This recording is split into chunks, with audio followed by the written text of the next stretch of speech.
Hi hello, ഇന്ന് ഞാൻ വന്നേക്കുന്നത് നമ്മുടെ കുട്ടീസിന് പുറത്ത് പോയി ഇനി ആരും ടോയ് ഒന്നും വാങ്ങണ്ട കേട്ടോ, നമുക്ക് വീട്ടിൽ തന്നെ റെഡിയാക്കി എടുക്കാം. ഇത് കളർ സോർട്ട് പസിൽ ഗെയിമാണ് കേട്ടോ. അപ്പോൾ ഇത് ചെയ്തെടുക്കാനായിട്ടേ നമുക്ക് ഒരുപാട് മെറ്റീരിയൽസ് ഒന്നും വേണ്ട, 2-3 ഐറ്റംസ് മാത്രം മതി. അപ്പോൾ ഇതിനായിട്ട് ഈ വീട് പണിയൊക്കെ നടക്കുന്ന സ്ഥലത്തൊക്കെ ടൈലൊക്കെ ഇട്ട് കഴിഞ്ഞ് ടൈലും ഗ്രാനൈറ്റും ഒക്കെ ബാലൻസ് വന്നത് കാണും.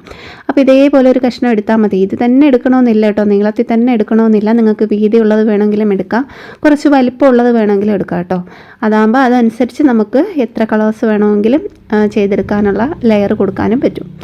അപ്പം ഞാനിതാ ഇതേപോലത്തെ ഒരു സ്റ്റിക്ക് എടുത്തിട്ട് ഇതുപോലെ എത്ര ഹൈറ്റ് നമുക്ക് വേണോ, അതായത് എത്ര ബീഡ്സ് നമ്മൾ ഹൈറ്റിൽ ഇട്ട് കൊടുക്കുന്നോ അതനുസരിച്ച് പൊക്കത്തിൽ നമുക്ക് കട്ട് ചെയ്തെടുക്കാം. ഞാനിപ്പോൾ കുറച്ച് ബീഡ്സേ ഇട്ട് കൊടുക്കുന്നുള്ളൂ, അതുകൊണ്ട് ഇതുപോലെ ചെറുതായിട്ട് കട്ട് ചെയ്തിട്ട് ഇതുപോലെ ഒരു 7 എണ്ണം ചെയ്തെടുത്തിട്ടുണ്ട് കേട്ടോ.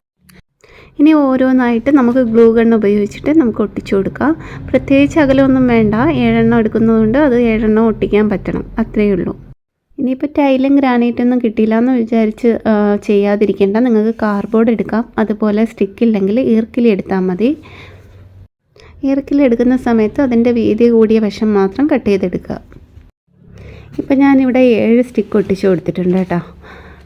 ഇവിടെ 6 കളറിലുള്ള ബീഡ്സും എടുത്തിട്ടുണ്ട്. എന്നിട്ട് ഒരു സ്റ്റിക്ക് കാലിയാക്കി ഇട്ടിട്ടുണ്ട് കേട്ടോ. ഇനി അതിൽ വേണം നമുക്ക് കളറുകൾ അങ്ങോട്ടും ഇങ്ങോട്ടൊക്കെ കറക്റ്റ് ചെയ്ത് ലെവലാക്കി ഇടാനായിട്ട്. പിന്നെ വേറൊരു കാര്യം കൂടെ ഒന്ന് നോക്കിയോളൂ, ഞാനിപ്പോൾ ഇവിടെ 6 ബീഡ്സ് വെച്ചാണ് ഓരോ കളറിലും എടുത്തത്. എന്നിട്ട് ഒരു സ്റ്റിക്ക് മാത്രമേ കാലിയാക്കി ഇട്ടുള്ളൂ. അപ്പോൾ നമ്മൾ ഈ ബീഡ്സ് ഫുള്ളായിട്ട് ആ സ്റ്റിക്കിൽ നിറച്ചത് കൊണ്ട് തന്നെ നമുക്ക് ഒരു സ്റ്റിക്ക് കൊണ്ട് മാത്രം കാലിയാക്കി ഇട്ടത് കൊണ്ട് മാത്രം കറക്റ്റായിട്ട് ചെയ്യാൻ പറ്റത്തില്ല. ഇങ്ങനെ നിങ്ങൾ നിറച്ചിടുകയാണെന്നുണ്ടെങ്കിൽ ഒരു 2 സ്റ്റിക്ക് കാലിയാക്കി കൊടുക്കണം കേട്ടോ. ഇനി അതല്ലെങ്കിൽ ഞാനിപ്പോൾ ചെയ്തേക്കുന്നത് 5 ബീഡ്സ് വെച്ച് എടുത്തിട്ടുണ്ട്, ഓരോ കളറും 5 ബീഡ്സാക്കി. അപ്പം നമുക്ക് നന്നായിട്ട് കളിക്കാൻ പറ്റുന്നുണ്ട്. അപ്പോൾ നിങ്ങൾക്ക് കണ്ടപ്പോൾ മനസ്സിലായില്ലേ എത്ര ഈസി ആയിട്ട് നമുക്ക് ഇത് ചെയ്തെടുക്കാമെന്നുള്ളത്.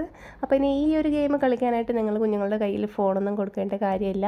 ഇതേപോലെ ഒരെണ്ണം റെഡിയാക്കി കൊടുത്ത് നോക്കിക്കോളൂ, പിന്നെ അവർ ഫ്രീ ആയിട്ട് അവിടെ ഇരുന്ന് കളിച്ചോളൂ. ഇതുണ്ടാക്കിയത് മുതലേ ഞാനും മോനും ഇവിടെ അടിയാണ് കേട്ടോ, 2 പേർക്കും കളിക്കണം. അപ്പോൾ ഒരാൾ തോറ്റ് കഴിയുമ്പോൾ അടുത്ത ആൾ, അങ്ങനെയാണ് ഞങ്ങളിവിടെ കളിച്ചുകൊണ്ടിരിക്കുന്നത്. ഇപ്പോൾ തന്നെ ഒരുപാട് പ്രാവശ്യം കളിച്ചു, 2-3 പ്രാവശ്യം ഞാനും തോറ്റു, 1-2 പ്രാവശ്യം അവനും തോറ്റു. പിന്നെ വേറൊരു കാര്യം പറയാനുണ്ട്, നിങ്ങളിത് ചെയ്യുന്നത് തീരെ ചെറിയ മക്കൾക്കൊന്നും കളിക്കാനായിട്ട് ചെയ്ത് കൊടുക്കരുത്. കാരണം ചെറിയ ബീഡ്സൊക്കെയാണല്ലോ നമ്മുടെ ഇത് ചെയ്തേക്കുന്നത്. അപ്പോൾ അവർ അത് വായിലൊക്കെ ഇടും. അങ്ങനെയുള്ളവർക്കാണെങ്കിൽ ഞാൻ പറഞ്ഞ പോലെ ബോട്ടിലിൻ്റെ ക്യാപ്പൊക്കെ വെച്ചിട്ട് ചെയ്ത് കൊടുക്കുക. ഇനിയിപ്പോൾ വെക്കേഷൻ ടൈമൊക്കെ അല്ലേ, അപ്പോൾ നമുക്ക് കുഞ്ഞുങ്ങളുടെ കയ്യിൽ ഫോണൊന്നും കൊടുക്കാതെ ഇതുപോലുള്ളതൊക്കെ ചെയ്ത് കൊടുക്കാമല്ലോ.